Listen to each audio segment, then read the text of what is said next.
Voy a grabar. A ver, no necesariamente, cuando yo hablo de un programante, no estoy hablando que se programa la enfermedad. Estoy diciendo, hay un conflicto emocional sobre el cual no sabe cómo resolver el cuerpo biológicamente. Desde el punto de vista biológico, la única manera de resolver algo es a través de volver a restablecer entre comillas, un equilibrio biológico.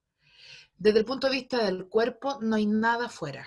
Nunca, no hay nada, no existe el afuera. El cuerpo, una célula no sabe que lo que, por ejemplo, no sabe que en este minuto estoy aquí sentada hablándoles. Desde la perspectiva de la célula están ocurriendo un montón de eh, hechos biológicos que me pueden producir mayor o menor confort, que me pueden producir mayor o menor agitamiento, y una serie de hechos emocionales que si, por ejemplo, a mí me diera miedo hablar, entonces mis células finalmente creerían que yo estoy bajo amenaza y responderían a esa amenaza sin saber que lo que pasa es que a mí me da miedo hablar. O sea, no es el caso, pero si es que efectivamente fuera así, mi cuerpo no entendería que yo simplemente estoy decidiendo hablar frente a un público. En cambio, como a mí no me da miedo hablar, entonces desde el punto de vista de mi célula está cómodo, por lo tanto quiere decir que no pasa nada y por lo tanto puede seguir con su tarea de seguir funcionando, regenerando, desarrollándose. Entonces, el conflicto emocional es el programante. El conflicto emocional no es que se programa una enfermedad, sino que lo que se programa es cómo frente a situaciones tan estresantes como la que me programaron, mi cuerpo biológicamente puede hacer algo para poder reparar. Eso es lo que está haciendo mi cuerpo, reparando el conflicto de maneras muy inadecuadas. Muchas veces esas maneras con que el cuerpo reclama, o sea, repara un conflicto, suele ser muy, muy, muy, muy inadecuado. Por ejemplo, el caso de eh, una profesora de un colegio de básica, que, eh, que yo la conocí en la consulta porque cada vez que salía de vacaciones se enfermaba gravemente, pero así gravemente. Y una de las particularidades que ella tenía es que jamás se enfermaba. Durante época de clase jamás se enfermaba y vivía todas las vacaciones enferma. Entonces, claramente, en periodo de estrés, que es cuando estaba en clase, su cuerpo lo vivía como estrés, estrés, estrés, estrés. Probablemente estaba durante todo el año estresada y cuando dejaba de haber clase, como al día siguiente de que hubiera clase, cuando el cuerpo lograba relajarse, comenzaba a reparar. ¿Y cómo se reparaba? De una manera súper poco adecuada, a través de problemas respiratorios, a raíz le atacaba fuertemente la garganta. eh, ¿Por qué? Porque en el fondo está diciendo, yo ya no quiero más esto, o sea, voy a hacer que en el fondo mi cuerpo se inflama como una manera de protegerme de eso que me genera tanto daño, ¿no es cierto? Entonces, tenemos que entender que cuando nosotros identificamos el programante, lo que hacemos básicamente es descubrir cuál es el conflicto emocional que a través del cual estamos mirando la vida. Entonces, una emoción programante es, por ejemplo, bueno, les puse en los videos, les puse ejemplo, pero imagínate que vive me parecía en varios de los casos, el nacimiento de un hermano, el nacimiento de un hermano. El nacimiento de un hermano a una edad temprana, qué sé yo, no sé, tienes 3 años, nació tu hermano y tú tenías 3 años, y resulta ser que vives esa experiencia emocionalmente como algo tremendamente doloroso, terriblemente doloroso, de pasar a ser hijo único o hija única, que tienes completa atención de mamá y papá. De pronto hay un bicho chico, fome, aburrido, te contaron el cuento que ibas a tener un hermano y que con ese hermano ibas a jugar. Mentira, no juega, grita, llora y acapara toda la atención de mamá. Y te estafaron. Ah, te estafaron porque te hicieron creer que ibas a tener a alguien con quien jugar, con quien entretenerte, que fuera un par, pero no, no es un par. Es alguien que te robó a mamá. Desde el punto de vista de un niño de 3 años, eso puede ser visto y puede ser observado como eh, un abandono gigantesco, porque además todo el mundo viene de visitas a tu casa y ya no te ven. Ya no, no es a ti el que te llevan regalo, le llevan regalo a tu hermano. Y no solamente eso, sino que además cuando metes mucho ruido porque quieres jugar, porque quieres estar jugando, te dicen que te calles porque está durmiendo tu hermano. Y entonces vives abandono tremendo. El punto es que como a los 3, 4 años tú no logras comprender qué es lo que realmente está sucediendo, comienzas a ver la vida desde ese dolor emocional. Es que como que comienzas a usar un lente donde te conectas con ese abandono. Es decir, te empiezas a contar el cuento de que te abandonaron y empiezas a reaccionar ese abandono en otras situaciones de tu vida. No es que la emoción programante generó ninguna enfermedad, sino que comenzaste a vivir a través del programante el resto de tu vida. El resto de tu vida te sientes estafado, abandonado, traicionado por las personas que amas. Por lo tanto, frente a un evento que a lo mejor sucede 20 años después, que se parece a eso, vas a volver a revivir el abandono original y vas a ver esa situación X, da lo mismo cual, bajo el mismo lente. Y en esa oportunidad, 20 años después, eso se va a presentar como una enfermedad porque el cuerpo habla, porque el cuerpo te grita. ¿Cuál es el problema entonces?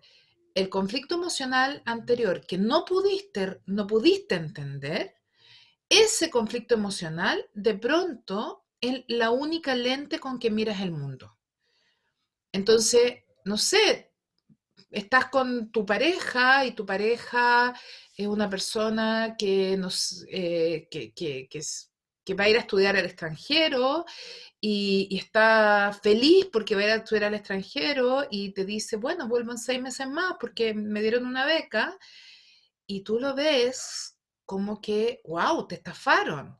O sea, de pronto nuevamente todo el mundo, que tu pareja y que se va y como no se dan cuenta que yo me estoy quedando aquí, que me quedo sola, que me quedo triste, que me quedo abandonada y vivo algo emocionalmente parecido. Eso lo que va a hacer es que el cuerpo diga, oh, de nuevo me pasó lo mismo. Y mi biología lo va a ver como una amenaza y se va a enfermar. Cuando somos pequeños, no necesariamente nos enfermamos. Es como que cuando somos pequeños, como que nuestro cuerpo es como absorbe información para poder saber qué hacer con esa información posteriormente. Pero no programaste la enfermedad, programaste en el fondo cómo mirar el mundo. No sé si queda más claro ahí. Entonces, claro que un mismo hecho puede ser el programante para 2 o 3 enfermedades sin ningún problema. Sobre todo cuando estamos hablando de conflictos emocionales que desde la perspectiva de un niño son imposibles de poder entender, de poder procesar, porque además muchas veces, la mayor parte de las veces realmente, los adultos no nos damos cuenta de lo que le pasa a un niño. O sea, asumimos, por ejemplo, en este ejemplo de que nació el hermanito, es que el hermano mayor debería estar feliz. ¿Ah? O sea, ¿cómo no participa esta felicidad? Como que el adulto muy pocas veces logra hacer o tiene la capacidad de poder explicarle en el fondo a este niño qué es lo que realmente está sucediendo y poder empatizar emocionalmente para poder mediar en el conflicto emocional, cosa que el niño o la niña logre procesar esta emoción y poder decirle, por ejemplo, un adulto que es capaz de mediar el conflicto emocional para que no se transforme en un programante, debiera permitirle al niño odiar a su hermano chico. Debería permitirlo, porque realmente lo está odiando. O sea, el conflicto emocional no resuelto está, entre otras cosas, porque desde la perspectiva del niño odia ese bicho que llora. ¿Ah? Lo odia con toda su alma, pero no se lo puede permitir porque supone que los hermanos hay que amarlo. Un adulto que es capaz de mediar el conflicto emocional, en el caso de un niño, le puede permitir que lo odie, le puede permitir, no le va a pegar al hermano, sino que puede tomar un cojín y decirle, bueno, yo entiendo que detestes a este bicho que acaba de nacer y que no hace nada y que es aburrido y que llora y que demanda. ¿Qué tal si le pegas un cojín y sacas toda esa rabia que tienes y puedes sacarla afuera y puedes expresarla y puedes permitirte y te permito que lo odies porque no hay ningún problema con eso? Uno no tiene por qué amar a los hermanos.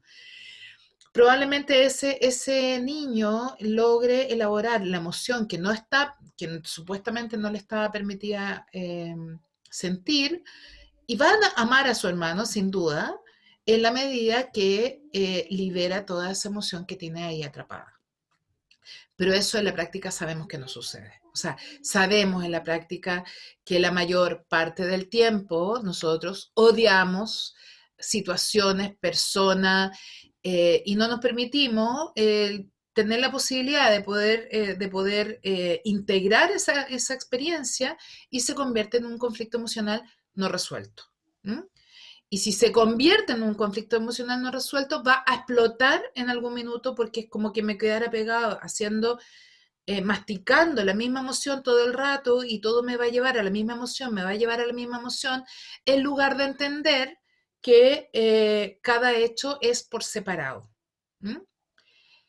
No sé si queda claro lo del programante y lo en el fondo, queda más claro, ¿no? Hagan así o así, hagan algo, sí, bien. Acuérdense que hay un chat. ¿Mm? Y si tienen preguntas, o ya sea, me pueden interrumpir, no tengo ningún problema con eso, no somos tantas personas, podemos conversar. Y también pueden, así como hizo la Romy recién, tienen reacciones que me pueden poner el dedito, me pueden aplaudir si quieren, yo me siento así, mi ego se siente feliz. Em, y la idea es que participen. Entonces, voy a seguir con las preguntas que aparecían. Ah, bueno, ya no me acuerdo quién les decía, me mandó el gráfico y quedaba súper claro, era respecto de la escoliosis que tenía, que le aparece a los 38 años y que claramente llega a los 4,75 años, donde el papá tiene un trabajo fuera de la ciudad y tiene que hacerse cargo de cuidar a la mamá. Evidentemente la escoliosis aparece en los 4,75 años. No necesariamente hay un evento, no es necesario que tengas que volver a dividir, porque uno puede dividir y dividir y dividir. La verdad es que el evento de que el papá se va y tienes que hacerte cargo de la mamá a los 4,75 es suficientemente fuerte como para decir, ok, ahí está la programación. Pero me dice que a los 47 años se le produce una presbicia, eh, y no logra encontrar claramente la emoción programante. Lo mismo me preguntó otra persona, ¿qué pasa si no recuerdo y qué pasa si no tengo a nadie que me pueda contar qué es lo que me pudo haber pasado a esa edad? En ese caso vamos directo, directo, directo, vamos al diccionario. El diccionario de enfermedades que yo les puse es un tremendo libraco que es como mi Biblia, es súper entretenido porque no sé, me duele una uña y voy y miro qué es la uña. ¿M?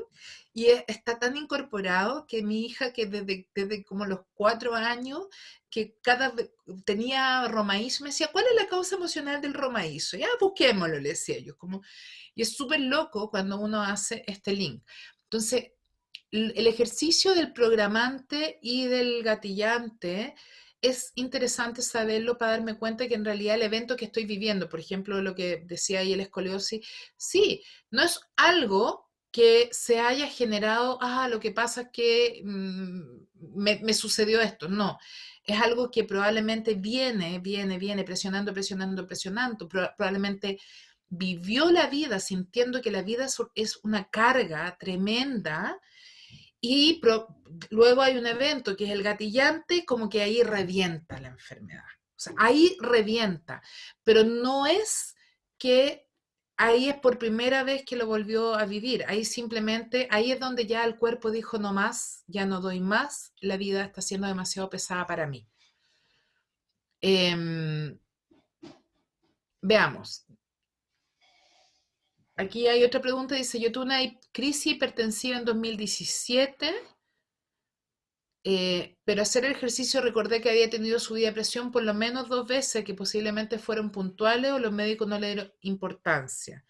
En ese caso, ¿tomo el 2017? Sí. Se toma el 2017 porque es cuando reventó. Es como lo mismo que decía recién yo respecto a la escoliosis. La escoliosis no me apareció un día. Una crisis hipertensiva tampoco apareció en un día.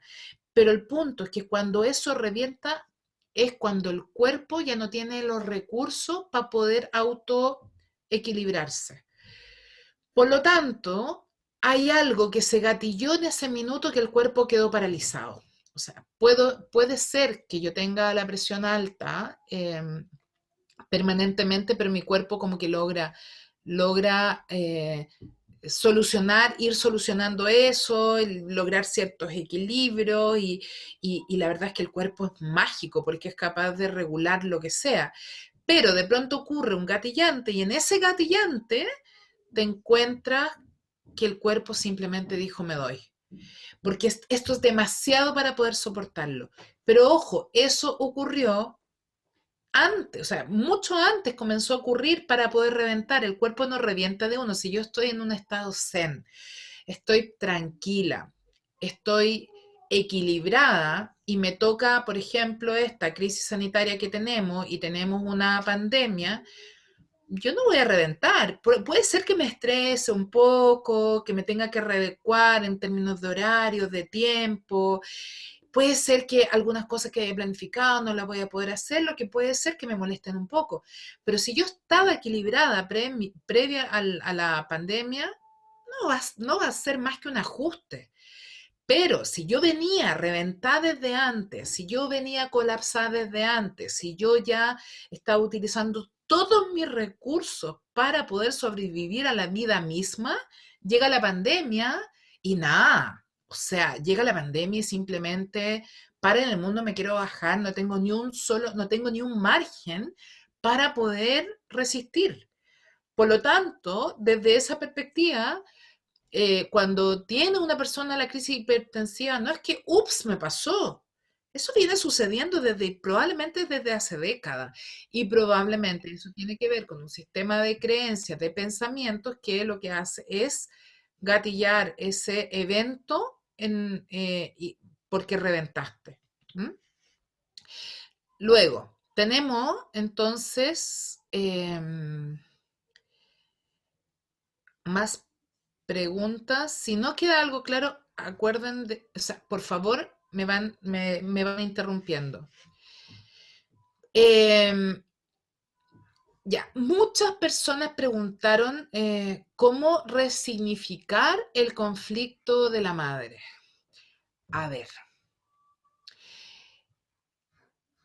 finalmente nos vamos a encontrar con que todas las enfermedades, sin excepción, se programaron en el primer septenio. Pero, ¿por qué se programan en el primer septenio? Porque en el primer septenio nosotros somos como unas verdaderas esponjas. Nosotros absorbemos. Toda la información la absorbemos en el primer septenio, sin filtro. Es como que ahí es donde todo lo que nos sucede es como que lo que forma nuestra base de datos, de información para después saber cómo funcionar en el mundo.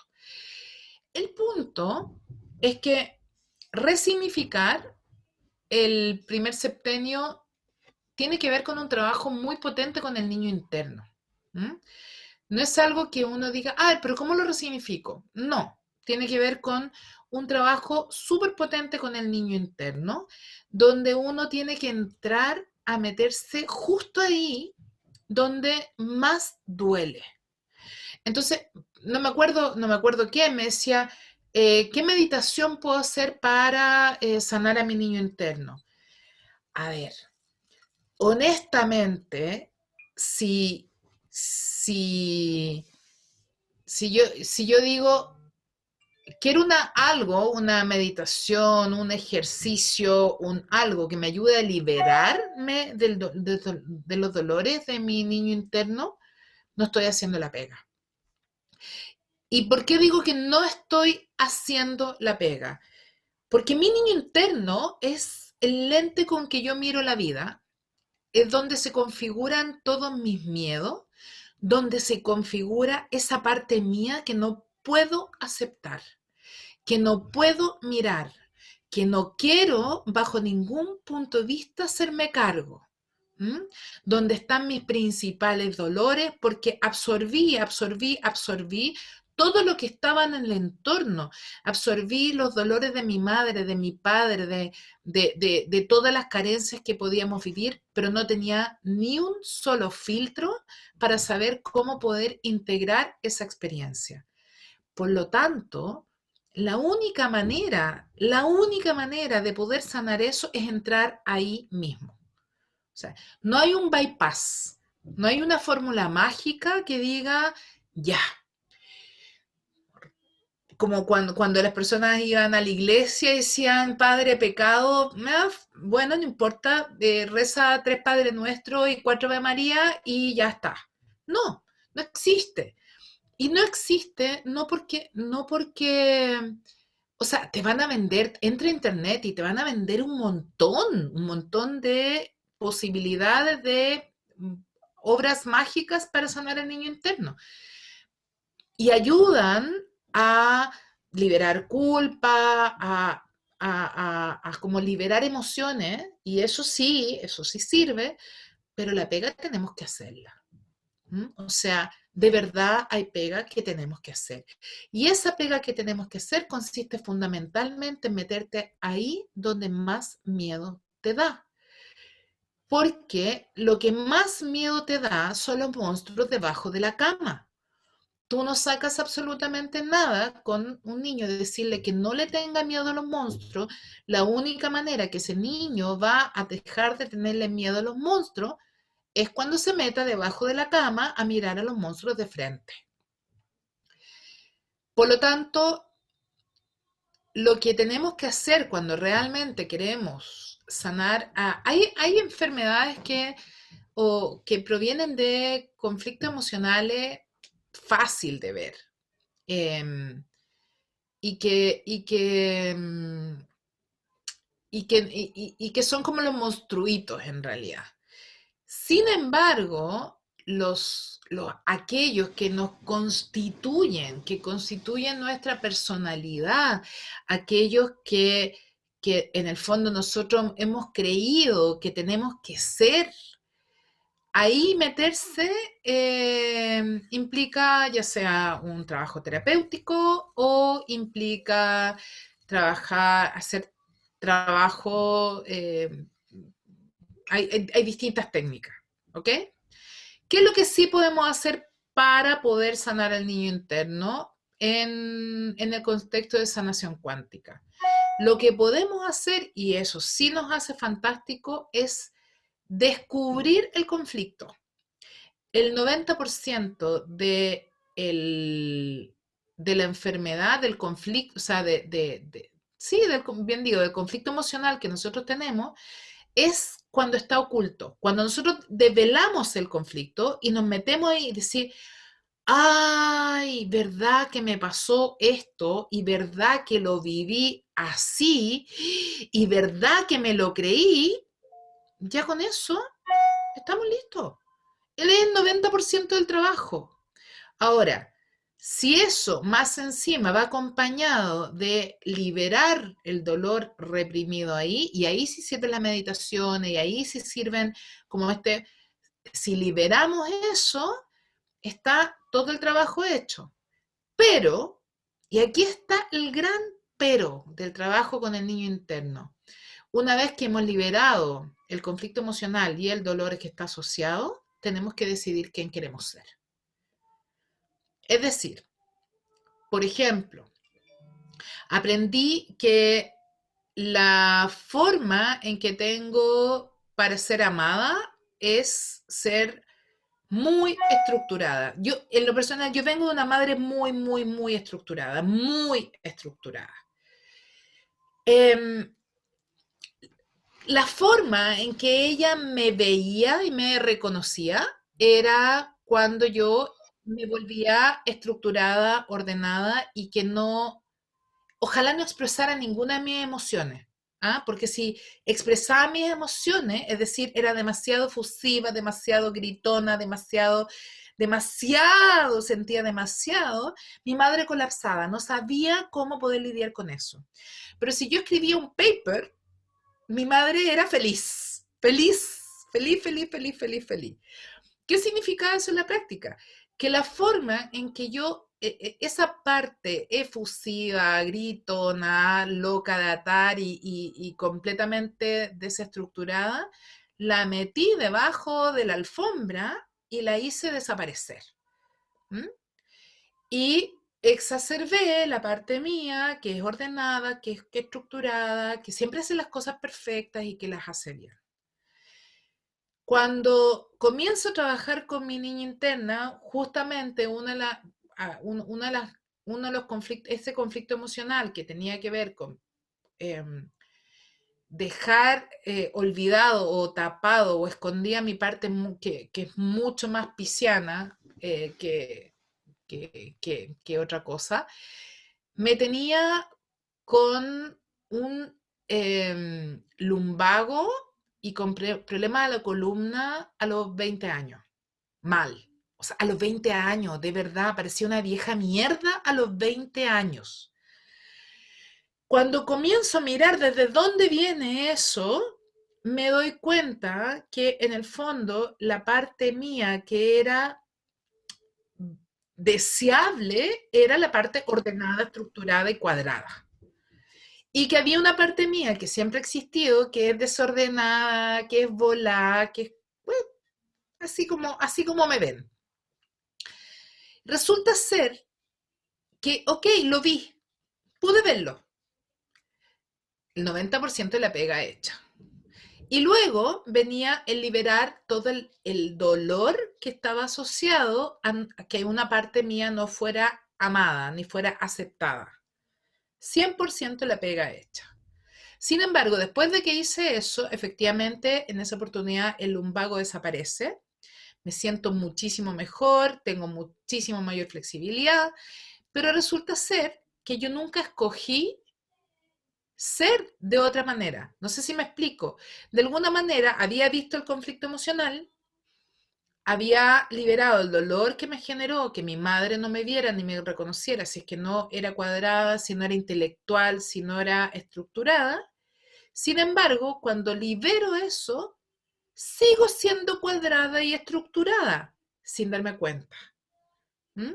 Es decir, seguí jugando el mismo papel que el que asumí que el que tenía que jugar.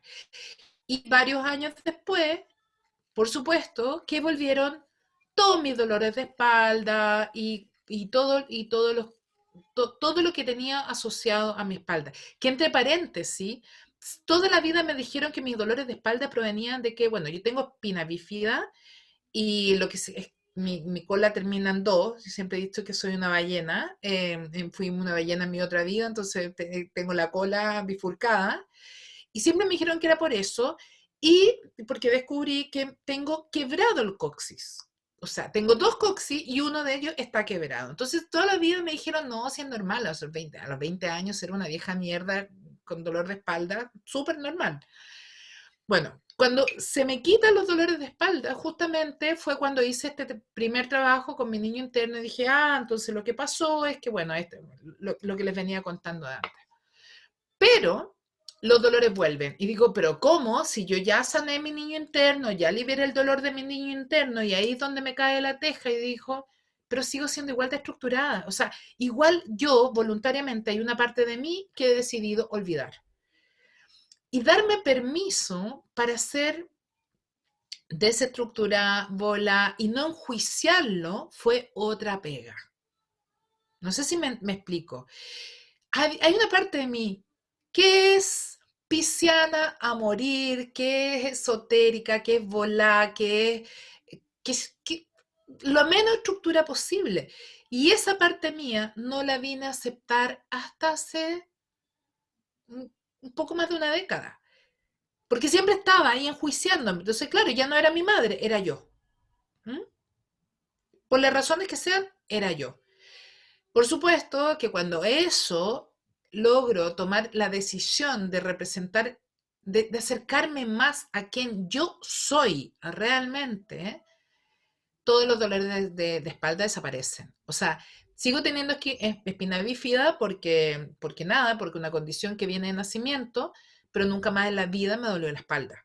Nunca más. O sea, me podrá doler todo. La espalda no me duele. ¿Mm? Por lo tanto, entonces viene primero ver el conflicto, de dónde viene, entender que eso moldeó la forma en que yo me presentaba en el mundo para poder ser aceptada por mamá.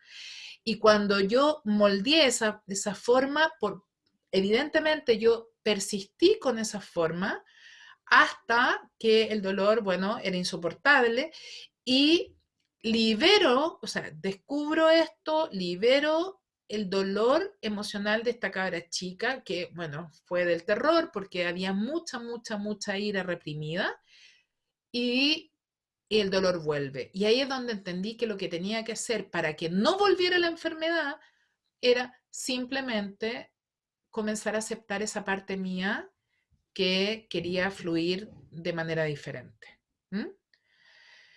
¿Cómo se hace ese proceso? Ese es un trabajo personal de cada uno. Yo creo y sostengo que todos nosotros tenemos la capacidad y la maestría para poder hacer ese trabajo, pero muchas veces ayudarnos, ya sea en procesos de terapia, ya sea a través de talleres, muchas veces la lectura de un libro simplemente te cambia todo. Em, Cada uno tiene que escoger la manera, no hay otra forma. ¿Mm? Por lo tanto, el resignificarlo tiene que ver con ese proceso terapéutico. ¿Mm? Terapéutico entendiendo que puedo ser autoterapia o puedo solicitar por otro lado, digamos. A veces los árboles no nos dejan ver el bosque. ¿Mm? Eh, los conflictos efectivamente con la mamá son clave. Las mamás somos culpables de la mayoría de las cosas de nuestro hijo. A ver, dos cosas, porque me pregunta aquí la Romy, básicos o fáciles que podemos hacer para no embarrarnos tanto. Te lo voy a plantear de la siguiente manera. Cada uno de los hijos elige la familia donde van a nacer. Y es porque elige la familia de acuerdo a cuáles son los temas que tiene que resolver. O sea, durante los primeros 7 años, todos los conflictos que tú vives, es como los conflictos que vienen de tus vidas pasadas a trabajar, se reprograman durante los primeros 7 años. Son justos y necesarios. Así de simple. Son justos y necesarios. ¿Por qué son justos y necesarios? Porque en base a esa información, que lo que tú tienes que hacer cuando adulto es remirarlo, darle una perspectiva diferente. O sea, ¿cómo yo puedo, por ejemplo, te invento, si mi plan de vida es trabajar el tema de la carencia económica, por ejemplo, o carencia en todo tipo, si mi vida es trabajarla, yo nazco como la única hija de una familia, no sé, de Bill Gates, ¿ah? Un multimillonario, donde antes de pensar en algo ya lo tengo. ¿Voy a trabajar la carencia? No, no lo voy a hacer.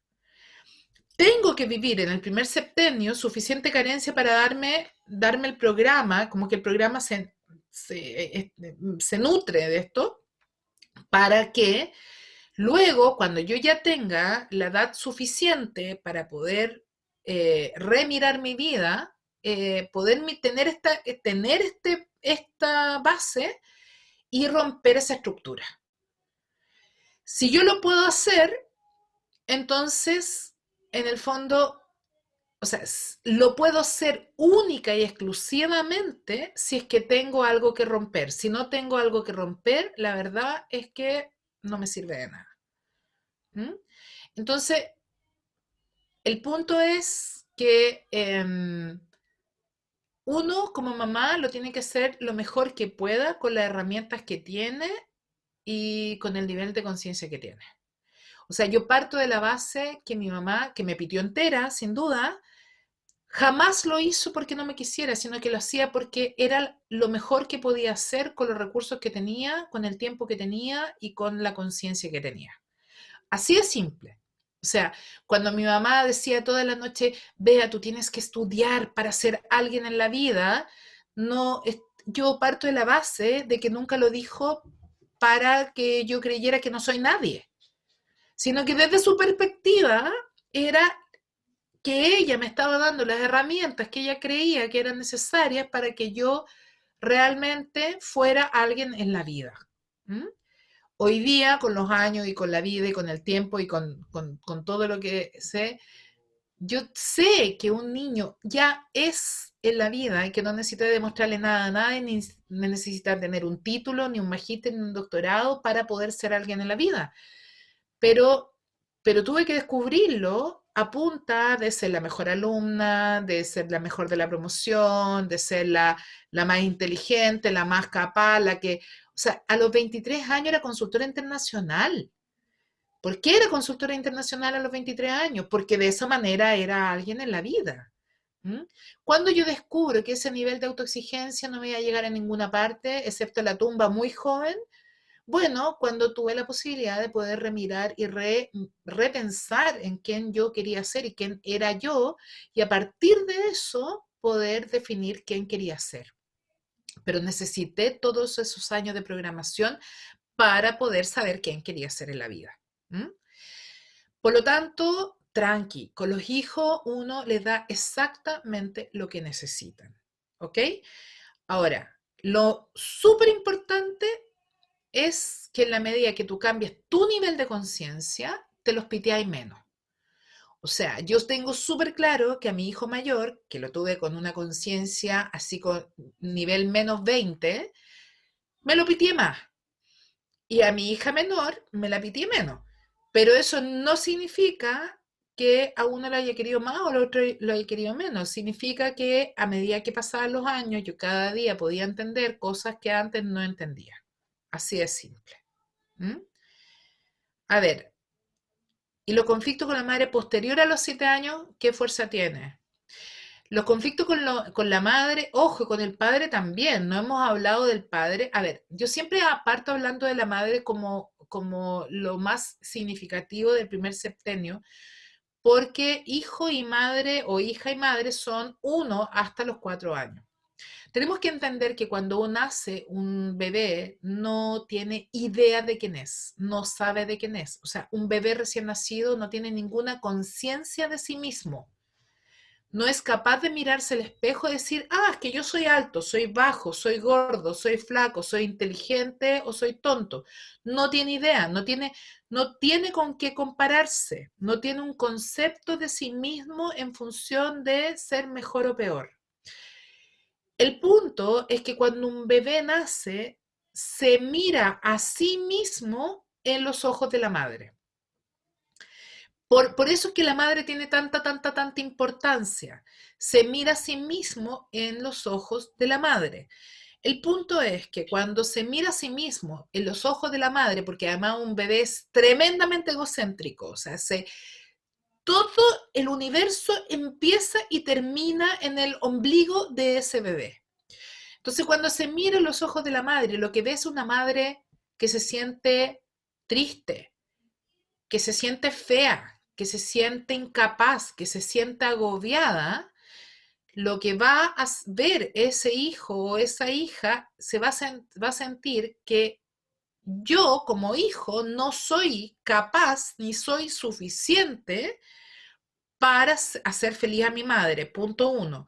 Y segundo, lo otro que veo muy fuertemente es que yo soy la causa, o sea, yo soy imperfecta y por ser imperfecta mi madre se siente triste, se siente agobiada, se siente fea, porque yo soy imperfecta, porque a mí me está mirando. Y si me mira a mí y se pone de esa manera es porque yo tengo que tener un problema. ¿Mm? Pero el padre cumple un rol fundamental, porque finalmente quien tiene que darle la contención a la madre, le tiene que dar la seguridad a la madre para que se sienta hermosa, para que se sienta plena, para que se sienta contenida, para que se sienta amada y se sienta feliz para poder proyectarle eso al hijo, es el padre. ¿Mm? Por lo tanto, en el fondo nos piteamos a los hijos, no solamente las madres, sino que los padres, al no darle al hijo, o sea, a la madre, la contención que necesita para sentirse plena, feliz y amada. Y por lo tanto no puede mirar a su hijo de esa misma manera. ¿Mm? Entonces, yo hablo de la madre porque en los ojos de la madre nos vemos reflejados. Y después el padre, y después son todas las figuras significativas en el entorno, pueden ser los abuelos y todo. Lo que sucede es que lo primero es la madre. Entonces, el punto aquí es entender que los primeros 7 años yo genero toda la información interna, es como la base de datos. Un programador, por ejemplo, te dice, necesito una base de datos para darle los parámetros a mi programa de cómo tiene que ejecutarse. Esa base de datos la obtenemos durante el primer septenio. Pero después de los 7 años, lo que yo hago es reforzar, ¿ah?, el programa del primer septenio. Entonces, si mi madre es, en mi caso, por ejemplo, que mi madre es tremendamente controladora, tremendamente estructurada, muy fría en muchos aspectos, pero y que siempre estaba como muy distante. Si yo siento que está muy distante porque no me ama lo suficiente, y la veo distante a los 10 años, a los 11 años, a los 12 años, y no me doy cuenta, o sea, y sí, en el fondo sigo reforzando la creencia de que yo no soy suficientemente buena para ser vista por ella. Entonces, en el fondo se perpetúa este conflicto, se revive, se resiente este conflicto, y si bien hasta los 7 años ya formé mi base de datos para saber qué es lo que yo supuestamente soy, después simplemente tomo el papel y como que me empodero de este papel y me transformo en aquello que yo supuestamente soy. ¿Mm? Es como que a partir de los 7 años, antes de los 7 años, yo generé los insumos para saber cómo iba a ser mi disfraz. Después de los 7 años, yo ya estoy representando, soy un actor consumado y estoy representando ese papel. ¿Mm? Por lo tanto, por supuesto que los conflictos con la madre van a seguir estando ahí presentes. Yo diría que un ser humano no tiene la madurez para poder resolver sus propios conflictos hasta los 22 años. ¿Mm? O sea, hasta los 22 años yo diría que no tenemos la capacidad de nada más que mirarnos hasta al ombligo. O sea, el primer septenio generamos el programa y después hasta los 22 años, más o menos, nosotros estamos simplemente representando lo que creímos ser. Después de los 22 años, si es que tuvimos suerte, porque algunos nos lo hacen hasta los 55, no sé, pero después de los 22 años recién logramos la madurez emocional, para poder hacernos determinadas preguntas, así como preguntando, ¿será que esta es lo que yo soy o esta es la que yo quiero ser? La mayor parte del tiempo, después de los 22 años, la gente está súper entretenida, creando familia, creando casa, endeudándose, tomando autonomía y la libertad para poder vivir la vida que está representando. Por lo tanto, no se hace esas preguntas y ahí es donde viene la crisis de los 33. A los 33, tú ya más o menos jugaste a ser grande. Y nuevamente aparecen estas preguntas, ¿seré yo esta es la que yo quiero ser? ¿Esto quiero que sea el resto de mi vida? Y vienen la crisis, que es súper conocida, la crisis del 33, de los 33 años. ¿Mm? Pero yo no le pediría a un niño que tuviera la madurez para poder conectarse con su propia alma hasta los 22 años. O sea, hasta los 22 años déjenlo que se manden todas las cagas que quiera, honestamente. Que van a ser muchas probablemente. ¿Mm? Veamos. ¿Qué pasa si no logras descubrir el conflicto? Es decir, no logras saber qué origina el conflicto, por lo tanto no sabes qué trabajar con el niño interno.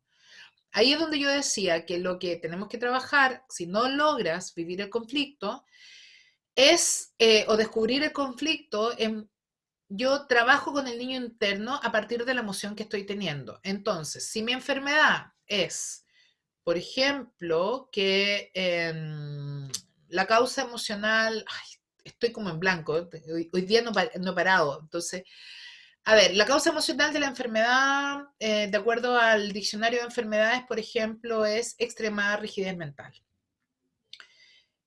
Como yo les decía, esa rigidez mental la pude haber descubierto, o más bien, la pude haber programado a los 3 años. Pero si no sé cuál es el programante, igual trabajo con mi rigidez mental. O sea, igual trabajo con la emoción.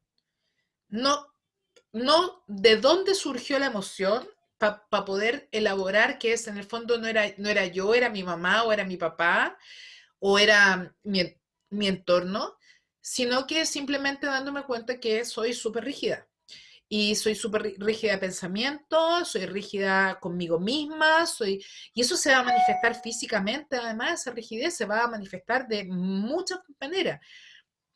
Una de las maneras que se manifiesta, evidentemente, tiene que ver con las articulaciones, pero también tiene que ver, por ejemplo, las personas muy rígidas, por eso es que comienzan a generar accidentes vasculares encefálicos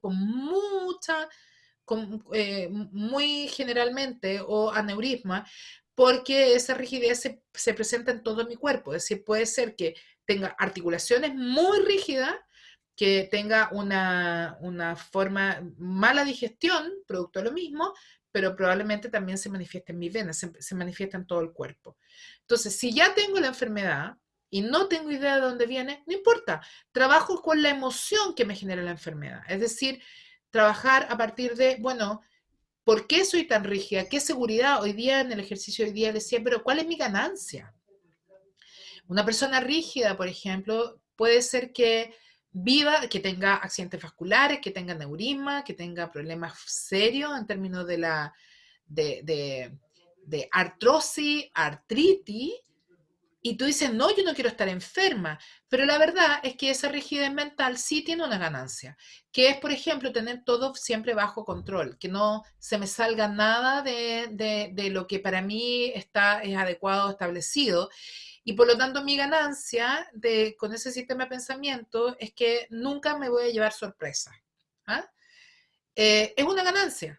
Ahora, desde mi punto de vista no es ganancia, es pérdida, todo el rato es pérdida, pero cuando a mí me genera demasiado miedo el- la pérdida de control, probablemente va a ser una ganancia tener esa estructura mental.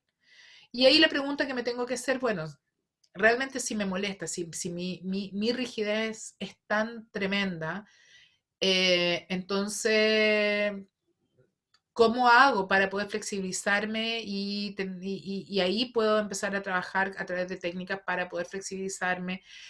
Ojo, que muchas las emociones generalmente para poder liberarlas se trabajan a través del cuerpo. Es fundamental trabajarlas a través del cuerpo. No solamente a nivel de mente y no solamente a nivel de emoción, sino que están en el cuerpo. Entonces, si por ejemplo mi conflicto emocional es que soy tremendamente mental y soy tremendamente estructurada y cuadrada a nivel mental, bueno, eso también lo puedo trabajar a través del cuerpo, a través de, por ejemplo, ejercicios como el yoga, a través de conectarme con la respiración, en fin. Hay técnicas para trabajarla eh, a través del cuerpo, pero trabajo solamente con la emoción sin tener idea de dónde viene. Te aseguro que le vas a chuntar. ¿Mm? Sigamos con las preguntas que tenía desde antes.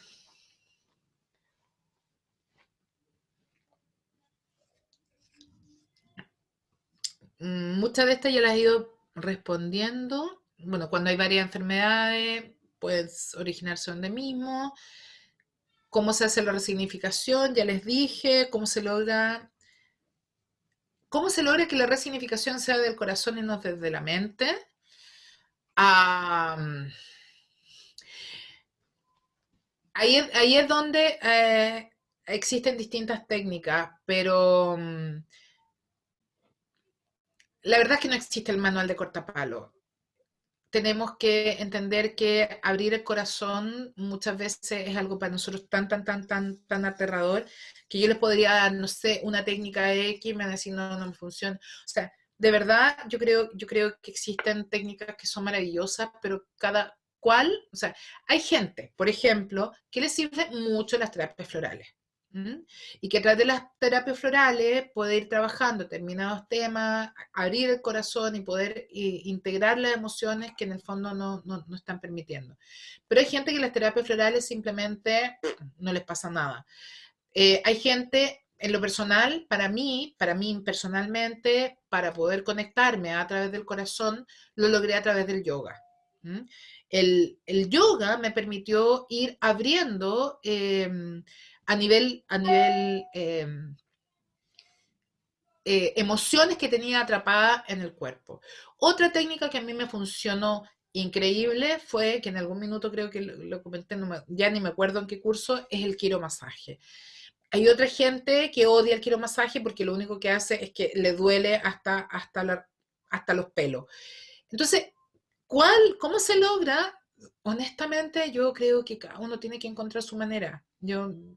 Eh, yo soy una convencida, que cuando yo pongo la intención y digo universo, quiero trabajar a mí por lo menos lo que me funciona es que el universo dice perfecto y me pone así por delante, así como que me llega el libro, me llega la terapia, me llega la información para poder trabajar ese tema de la manera que a mí más me acomoda.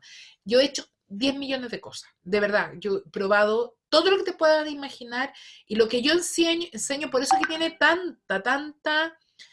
eh, tantas cosas tan distintas y tan variadas, porque son todas las que por lo menos yo he probado y a mí me han funcionado.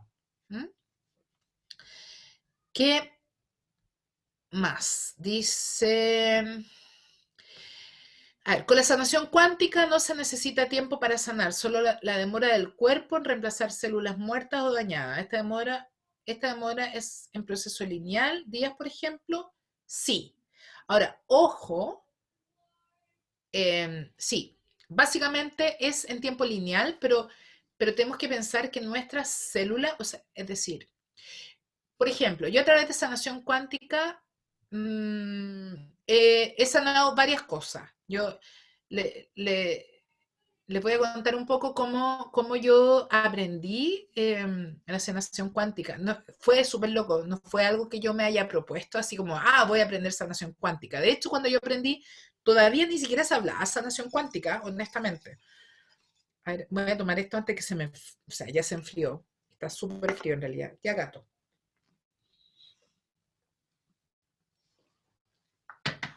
Entonces, ¿cómo yo aprendí esa noción cuántica? Se lo voy a contar una entretenida. Si tienen tiempo, ya llevamos una hora hablando, pero a mí me ponen play y como que. Y además estuve todo el día de alumna, callada.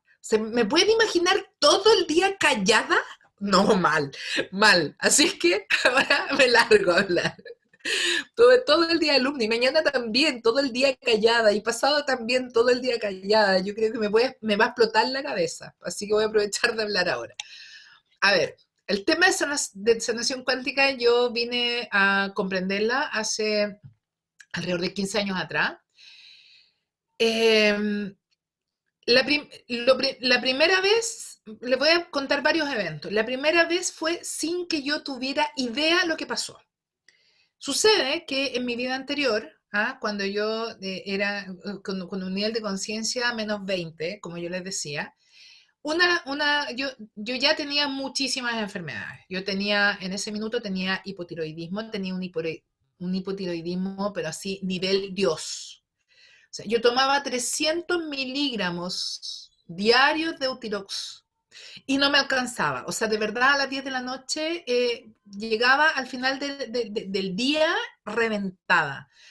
Antes, para que se hagan una idea, mi nivel de hipotiroidismo era tan brutal que antes de comenzar a medicarme y a entender que tenía hipotiroidismo, yo me levantaba, no sé, 6 de la mañana hacía, bueno, lo que hace, tenía dos guaguas o una guagua en esa época, una guagua.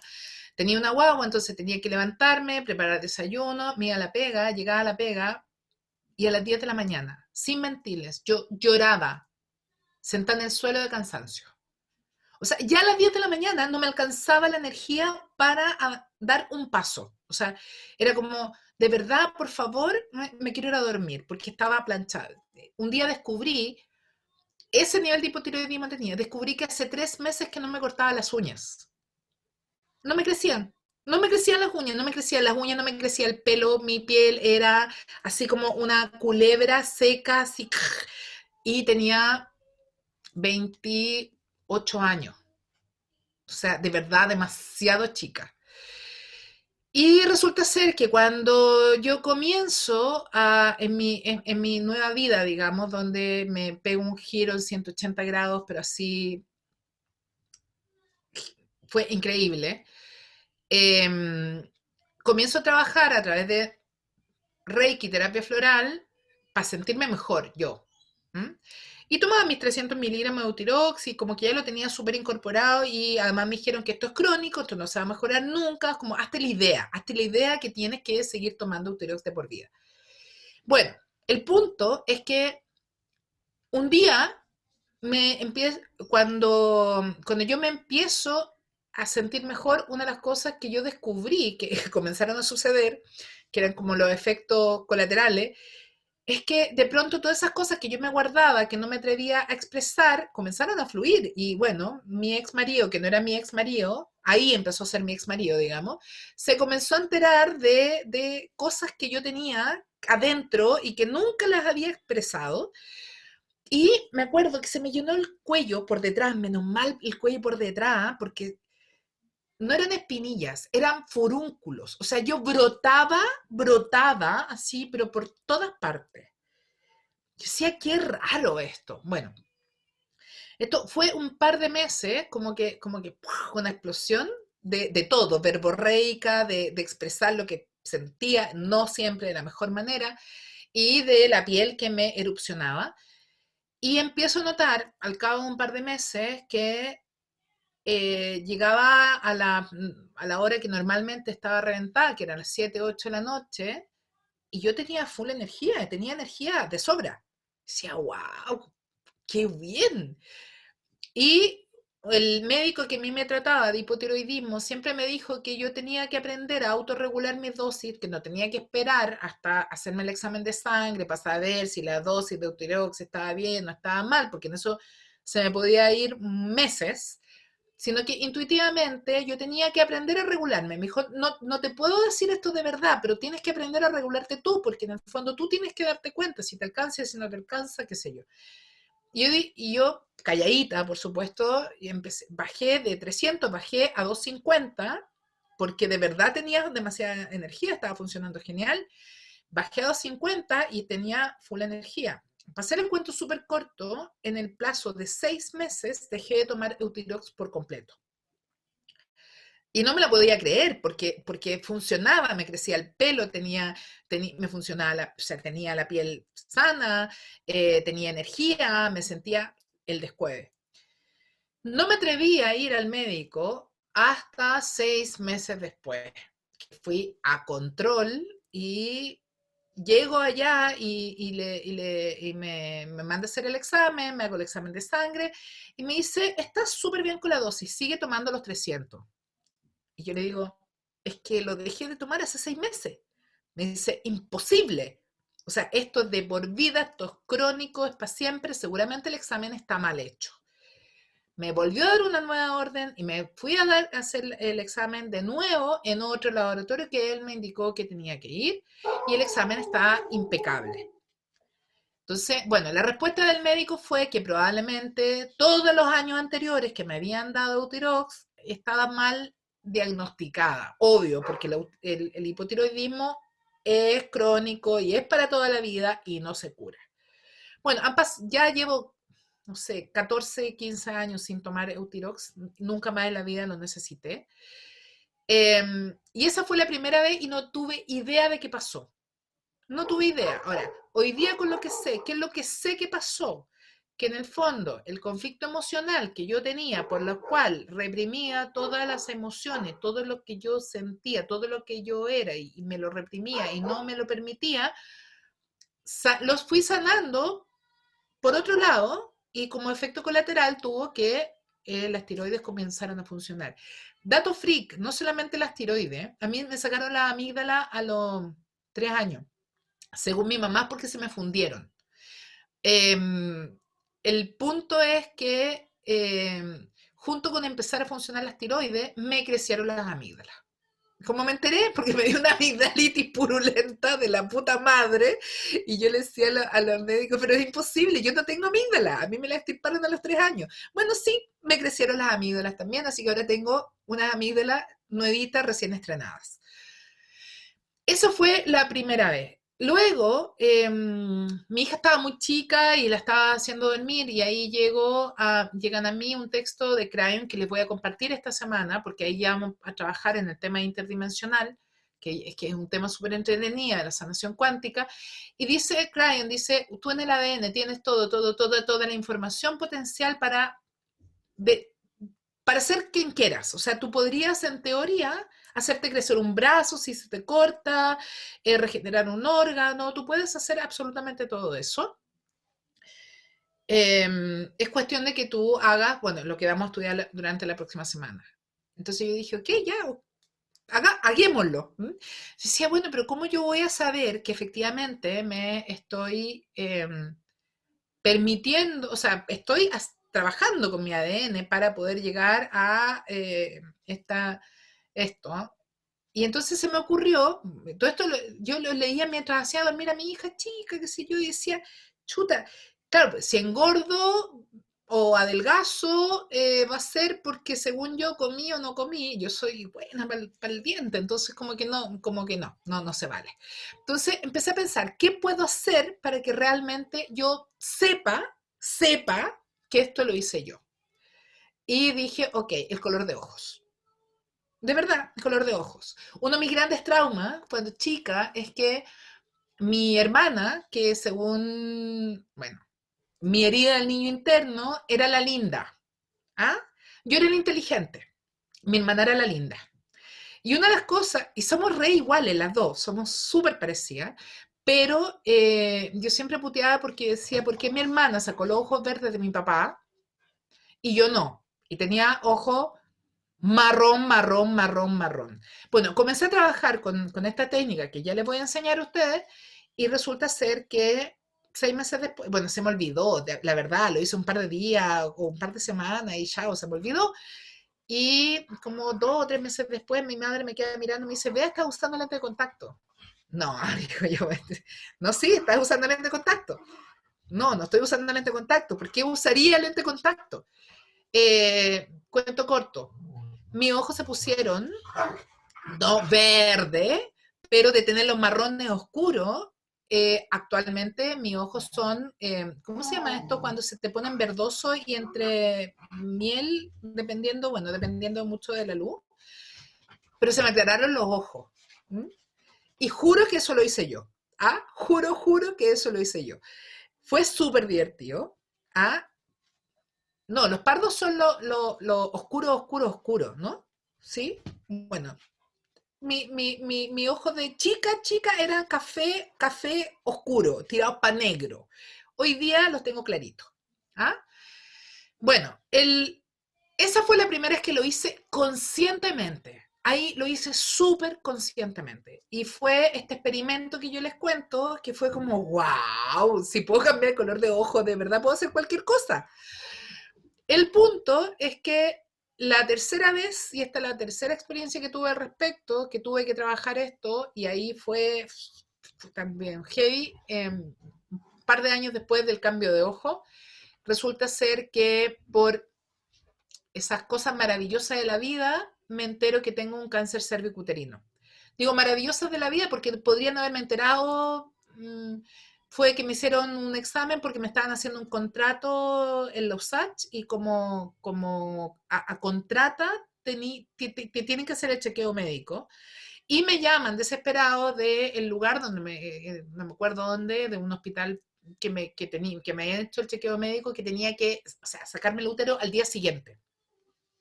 Bueno, por supuesto que después de la experiencia de los ojos, yo dije, ni cagando, o sea, yo, a ver, ¿cómo les explico que esto no me voy a ir a operar?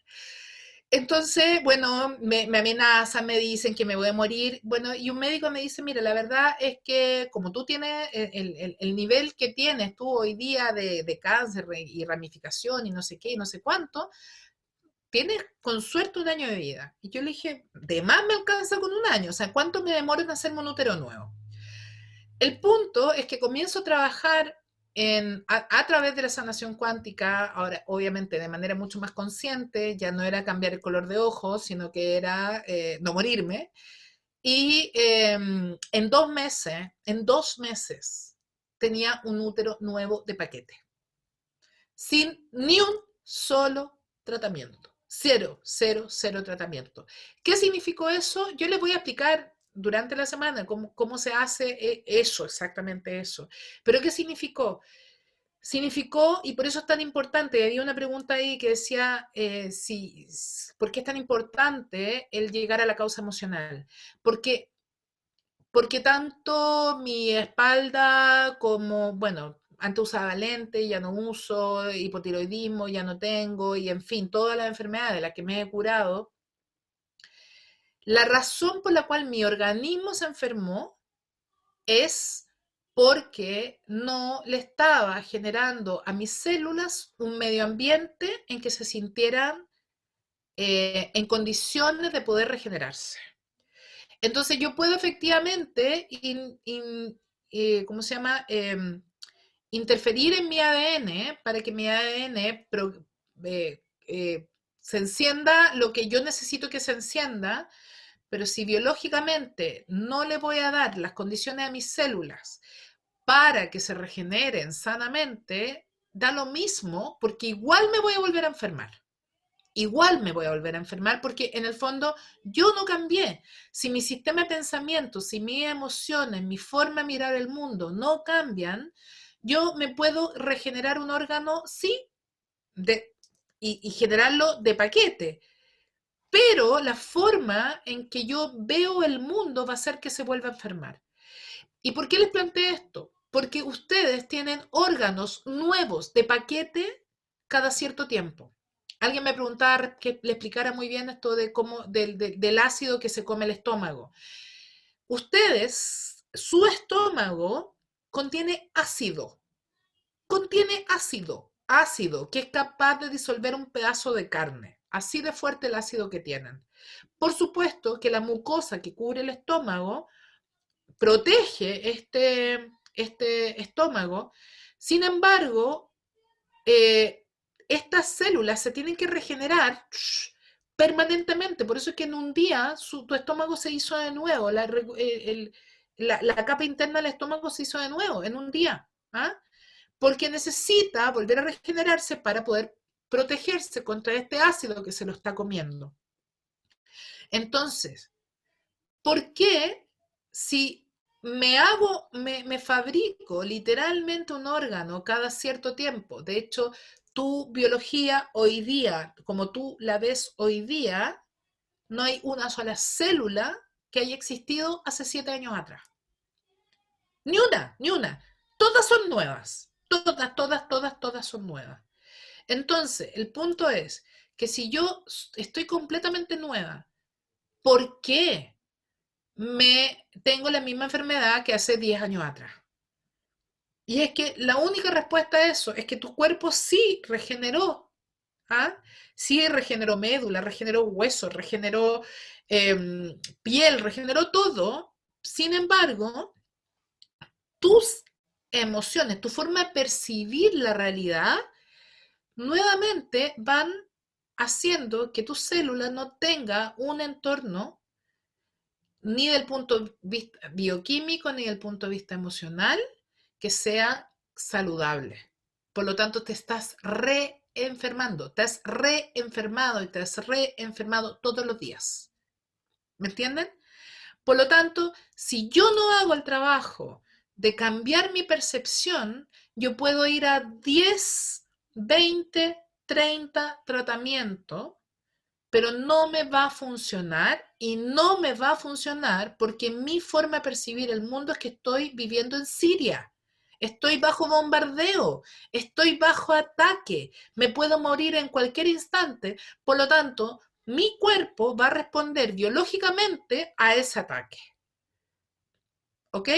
Entonces, toda enfermedad tiene solución, sí, todas tienen solución, pero el punto es que tú lo solucionas y al día siguiente te lo vuelves a crear y te lo vuelves a crear porque te estás dando la señal a tu cuerpo que realmente estás viviendo bajo ataque y estás siendo bombardeado y por lo tanto para protegerte genera determinadas enfermedades. Toda enfermedad tiene una ganancia. Toda enfermedad tiene una ganancia, que desde el punto de vista del cuerpo humano es estúpido, porque la ganancia a veces es tener cáncer, el cáncer tiene ganancia, la hipertensión tiene ganancia, la diabetes tiene ganancia, todo tiene ganancia. ¿Mm? Por lo tanto, el punto es que yo tengo que deshacer lo que me genera la enfermedad y no volver a generarlo. O sea, si mi sistema de pensamiento no cambia, si mi manera de mirar el mundo no cambia, voy a volver a enfermarme. Entonces, por eso que yo les decía, efectivamente, mi dolor de espalda se deshizo en el minuto en que efectivamente yo pude mirar y descargar las emociones que sentía producto de la estructura, de cómo mi madre me estructuró. Sí, pero después lo hice yo. Después lo hice yo. O sea, al no decidir, al no elegir, darme permiso para fluir, para volar, para crear como yo soy y lo reprimía, me volví a generar el dolor de espalda un par de años después. ¿Mm? Por lo tanto, me tengo que hacer cargo de mi forma de percibir el mundo. Y eso es lo que ese es el principal desafío. Entonces, yo puedo hacerme un útero de 0 kilómetros, sí, pero eso no quita que en 6 meses más esté igual. Ahora mismo está tratando una mujer que tuvo cáncer de mama, pero resulta ser que ya le habían extirpado el cáncer de mama y ahora tiene cáncer de mama en la otra mama. Entonces, sí, pero ¿por qué? Bueno, y tiene tumores en todo el cuerpo. Entonces, ¿por qué? A ver, el tema es que te pueden extirpar el tumor y eso no va a ser que tú creas que te sientes amada, protegida, cuidada y vas a crear otro cáncer de mama. El cáncer de mama, entre paréntesis, tiene que ver con las lágrimas de mujer no lloradas, metafóricamente. ¿Mm? Entonces, ahí está la importancia de poder descubrir cuáles son las emociones que me están enfermando, porque yo puedo utilizar todas las técnicas y por eso siempre, y por eso lo pensé y lo estructuré de esta manera. O sea, primero veamos la causa emocional de las enfermedades, porque si no vemos la causa emocional de las enfermedades, luego me voy a volver a generar la enfermedad. Así de simple. ¿Mm? A ver si me quedan preguntas. En el 4% está la enfermedad del ADN, incluido lo de nuestros ancestros, y los restantes enfermedades que generamos son los pensamientos y creencias. Sí, ahora, yo doy el 4% en que está la enfermedad del ADN, porque hay que no son enfermedades, yo diría que no son enfermedades, son condiciones que están seteadas en el ADN, pero honestamente, pero esta es mi percepción, el 4% lo plantea el doctor Bruce Lipton, al que yo realmente admiro muchísimo y creo que él es un tremendo biólogo, pero intuitivamente pienso que ese 4% de las enfermedades que están en el ADN son aquellas que nosotros desde nuestro plan de alma hemos decidido tener para enfrentar la vida que nosotros tenemos que vivir en esta encarnación. ¿Mm? Por lo tanto, no me gusta tampoco hablar de este 4% como que fuera súper determinista. Mi experiencia con eso, yo les voy a contar una experiencia muy cortito. Mi hija cuando nace tiene una enfermedad que se llama déficit SCAD. Déficit SCAD es una enfermedad genética, es una condición que significa que ella no podía sintetizar los ácidos grasos de cadena corta. Ácido graso de cadena corta está en todo, todo. O sea, todo básicamente tiene ácido graso de cadena corta. Y ella no tenía la información genética, en el fondo, para poder transformar los ácidos grasos de cadena corta en energía, que es lo que hace el cuerpo cuando, en el fondo, digiere, por decirlo de alguna manera, la grasa. El punto es que cuando a ella le detectan esta enfermedad, o sea, se le detecta esta enfermedad porque tenía retraso de desarrollo motor severo, severo, sí, de verdad, tenía más de un año y ni siquiera gateaba. Con suerte se podía mantener sentada y la evalúa, bueno, genetistas, neurólogos, un equipo gigantesco de personas, le evalúan, finalmente logran un diagnóstico y dicen, mira, esto es incurable, ella no puede comer nada que tenga ácidos grasos de cadena corta, le hace todo, o sea, de verdad todo tiene ácido graso de cadena corta. Eh, y bueno, y estos son los cuidados como que tienes que tener. No sabemos mucho esta enfermedad. Esta es una enfermedad de esas enfermedades raras. O sea, hay asociaciones de padres que se juntan, pues son tan pocos que se juntan en enfermedades raras. O sea, como 3, 4, 5 por cada no sé qué cantidad de millón de habitantes. Para hacer el cuento súper corto, apenas yo supe que la Amanda tenía esta enfermedad, bueno, menos mal que fue mi segunda hija, estaba un poquito más consciente. Fui a preguntarle a los maestros, fui a que canalizaran que por qué tenía esta enfermedad y aparecía, tenía que ver con toda una historia de... eh, ella había muerto en 10 vidas anteriores de un nivel de obesidad mórbida tan gigantesca que no cabía por la puerta de la pieza. Entonces, que ella se había autoimpuesto esta enfermedad como una manera de protegerse de no volver a tenerla. Eh, y voy preguntando y entendiendo que en realidad que parte de la enfermedad era la que yo tenía que vivir, porque siempre las cosas son para los dos lados, y que parte de la enfermedad es la que ella tenía que vivir. Le voy a hacer el cuento súper corto. El punto es que yo me hice cargo de mi parte y ella, básicamente, mi parte tenía que ver con que esta enfermedad solamente se iba a sanar desde un nivel de conciencia en que ella me iba a presionar a poder tener, porque al ser una enfermedad incurable, yo tenía que tratarlo desde un punto de vista mucho más espiritual y emocional que de un punto de vista biológico. Y la parte de ella tenía que ver con aceptar a su cuerpo y aceptar, bueno, y en eso estamos, ¿no? El punto es que ella tiene 16, va a cumplir 16 años y no solamente no tiene nada, nada, nada, nada, nada, sino que además tiene un desarrollo motor perfecto, o sea, todo lo que dijeron que iba a tener no lo ha tenido y baila tap, hace teatro, bueno, y canta y hace un montón de cosas y tiene un desarrollo neuronal absolutamente normal. Es una enfermedad que además no tenía ningún tratamiento, por lo tanto era como, o cachai lo que te pasa o no cachas. Así de simple. Entonces, ¿cuál es mi planteamiento? Y por qué yo discuto para mí adentro, no es que le diga al doctor Lipton, es que digo, sí, incluso ese 4% que son enfermedades que son supuestamente desde el ADN, que son imposibles de transformar porque ya están en tu ADN, bueno, si aquello para lo cual te lo autoimpusiste lo logras resolver, soy una convencida, como es el caso de la Amanda, que sí se puede resolver. ¿Mm? O sea, no tiene por qué vivirlas. Pero también ahí, bueno, nunca he sabido un niño con síndrome de Down que haya revertido un síndrome de Down. Por eso, pero sí hay niños con síndrome de Down que finalmente son muy poquitos lo que tienen, o sea, aparece el Down, digamos, en términos genéticos, pero no necesariamente se manifiesta como algo limitante. Yo creo que por ahí se va autorregulando. Por lo tanto, ojo que yo planteo estos 4% porque de verdad yo no soy bióloga, no tengo ninguna prueba que efectivamente incluso ese 4% pueda ser transformado, pero sí tengo la experiencia con la Amanda, que me dijeron que poco menos que estaba condenada a esta enfermedad que es absolutamente genética, que se había sacado la lotería la genética, pero no, ella es completa y absolutamente normal, sigue trabajando en los aspectos que le toca trabajar a ella, tiene un tema heavy con el tema del cuerpo. Ahora mismo con anorexia se fue para el otro lado, pero, pero estamos trabajando en eso. ¿Ah?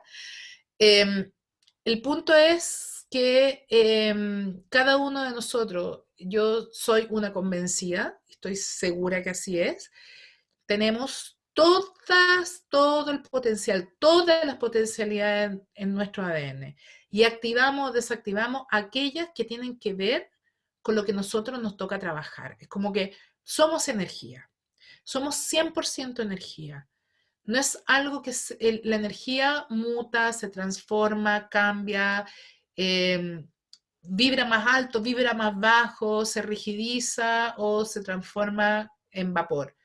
Por lo tanto, nosotros con nuestro desarrollo de cambiando la conciencia, cambiando la percepción que nosotros tenemos, podemos hacer que esa energía se transforme. ¿Mm?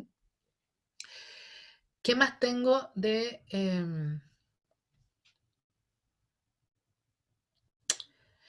Aquí hay una pregunta que dice, ¿cómo resignificar el inicio de nuestro conflicto emocional si sería crear una nueva historia? En mi mente para sentirlo como real. Eso no. Te cuento, eso se llama esquizofrenia. ¿Ah? No lo hagas. A ver, fuera de broma. Lo que pasa es lo siguiente, yo no voy a cambiar el hecho. No voy a cambiar el hecho de lo que a mí me sucedió en el primer septenio. Lo que tengo que hacer es dejar de contarme esa triste historia como si yo fuera víctima de mis padres o víctima de los hechos o víctima de lo que sea y darme cuenta, estoy haciendo súper en corto, pero darme cuenta que yo soy la que soy gracias a eso. Entonces no es que me tenga que contar una historia para poder creérmela, sino que tengo que darme cuenta que todos los conflictos que yo viví en mi infancia han sido mi regalo. Todos los conflictos emocionales que yo viví en mi infancia fueron, a través de ellos, me entregaron mis dones. ¿Mm? Entonces, había otra pregunta, ¿cómo puedo resignificar el abuso? No tienes que resignificar el abuso, sino que lo que tienes que hacer es entender que a partir de ese abuso, que no digo que en el fondo uno, que fuera bueno, probablemente lo viviste como algo monstruoso, sí, absolutamente, pero a partir de eso hoy día, para no querer vivir nunca más nada parecido, te tienes que armar, parar en los dos pies, aprender a poner límites y aprender a pelear. O sea, a mí no me cabe ninguna duda de que un niño que fue abusado en su primera infancia traía el abuso desde otras vidas. Probablemente fue abusado, no como niño, sino que fue abusado como desde todo punto de vista. O sea, no estoy hablando solamente de un abuso físico, si estoy hablando del abuso emocional, estoy hablando o sea, de todas las formas de abuso posible y por lo tanto se lo trae al primer septenio para poder programar ese abuso en su experiencia para a partir de ese abuso aprender a poner límites, a sacar el guerrero que tienes en ti y decir, basta, yo no quiero vivir esto nunca más, no tienes derecho ni a tocarme, ni a agredirme, ni a venir a pasarme a llevar. El tema es que si no hago ese salto de conciencia, entonces me voy para adentro, y ese libre albedrío en el fondo, ¿no? Me voy para adentro y lo vuelvo a permitir y lo vuelvo a permitir y posteriormente lo que hago es identificarme a mí mismo como alguien abusado. Entonces me cuento la triste historia de que pobre de mí, yo soy una persona abusada, yo soy una persona abusada, yo soy una persona abusada y voy a seguir manifestando porque el mundo es un espejo, más abuso en mi vida que va a reafirmar mi autoconcepto de ser una persona abusada. Entonces, el punto es, no es que me quiera convencer de que el abuso en mi infancia no existió y repetírmelo tantas veces como sea necesario para creer que no existió o que fue bueno, sino que es como, ok, eso que ocurrió en ese momento era lo justo y necesario que tenía que experimentar para poder programar esa experiencia en mi vida, con la única finalidad de poder poner los límites, de poder expresarla desde otro lugar. ¿Mm? Por lo tanto, ojo, que cuando yo empiezo a como Hay mucha gente que dice, no, es que a mí me pasó esto tan terrible en mi infancia, entonces yo voy a perdonar y voy a agradecer y voy a perdonar y voy a agradecer. Pero me sigo contando la misma historia de que pobrecita de mí, pero que además ya no solamente soy una abusada y pobrecita de mí abusada, sino que además soy tan buena persona que a pesar de eso lo agradezco y lo perdono. No cambió nada. No cambió nada, porque finalmente sigo contándome la historia de que soy una persona abusada. En cambio, cuando yo digo, efectivamente en mi infancia me abusaron, física, verbal, psicológicamente, ojo, que el abuso puede ser incluso el hecho de que tu mamá te haya contado la infidelidad de tu papá como para poder y te involucre en la relación cuando no tienes la madurez suficiente para poder entender y entender que además estaban hablando de tu papá, que del punto de vista emocional para un niño, papá y mamá representan a Dios en la tierra. O sea, cuando estoy hablando de abuso, no estoy hablando solamente de lo que nosotros decimos, abuso sexual o abuso físico, no, estoy hablando de toda forma de abuso. Entonces, si yo me programé con esa experiencia, después no es que digo que no existió la experiencia, digo sí existió. Y que gracias a eso que viví, punto uno, yo no lo voy a hacer con mis hijos. Gracias a eso que yo viví, hoy día yo no acepto que nunca nadie me trate de esa manera, me ponga en ese lugar, porque esa experiencia me sirvió para darme cuenta que lo pasé tan mal que no quiero volver a vivirla. ¿Mm? Entonces, esa es la forma de resignificar. ¿Mm? No es hacer como que no existió, que fue una historia bonita, no, no lo fue, pero entender que a partir de ahí yo puedo decidir, a partir de lo que no quiero, puedo decidir ser quien yo realmente quiero ser. ¿Mm? Eh, ¿Qué más? Eh, ¿Qué más tengo acá? Hay cosas más fáciles de significar.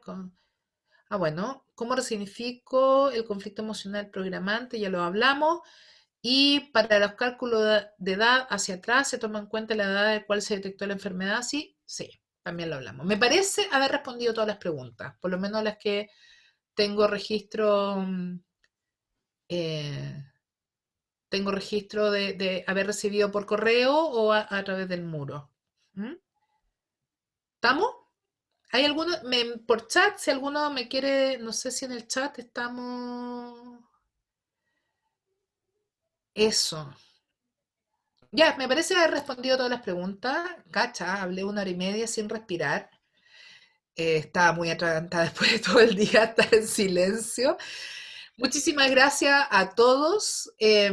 Seguimos haciendo las tareas. La verdad es que todo el proceso está pensado de tal manera que ustedes vayan de a poco, pero entendamos también que es un curso de 2 semanas, es un curso, o sea, que aborda muchísimas temáticas, les va a dar pistas, herramientas para poder sanar muchas cosas, pero especialmente el tema del niño interno es algo que uno trabaja toda la vida. O sea, yo empecé hace mucho rato y de verdad todavía no termino.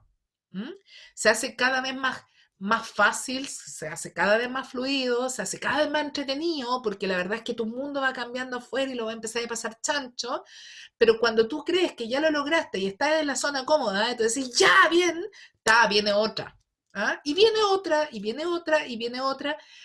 Y es casi un vicio, es como cuando no pasan muchas cosas en mi vida, como que yo me empiezo a poner nerviosa. Yo digo, a ver, ¿qué es lo que no estoy queriendo ver? ¿Mm? Pero bueno, simplemente es ir corriendo la cerca, como yo digo, porque es una cosa, esto es muy entretenido. Si nosotros realmente entendemos que es un proceso que dura toda la vida y que no hay ningún lugar al que llegar. O sea, de verdad, no es que tenemos que llegar a un lugar en que seamos Buda, no, que lata. ¿Ah? Lo que tenemos que hacer es cada vez ser más felices. Y eso es un proceso permanente. Y cuando tú crees que ya lograste la felicidad y eres bacán, te das cuenta que todavía hay más, y todavía hay más, y todavía hay más. Y es súper entretenido. Así que ojalá que también lo disfruten, no le pongan ansiedad. está todo bien. Y lo que no entiendan en este curso no importa, lo pueden hacer después en 3 años más y van a entender otras cosas que hasta hoy día no han entendido y pueden buscar en otra fuente, otras personas que le enseñen aquello que a lo mejor yo desde mi perspectiva no les puedo enseñar porque es un proceso de toda la vida. ¿Mm? Un placer para compartir con ustedes y seguimos con las tareas. Nos vemos, nos vemos. Chao.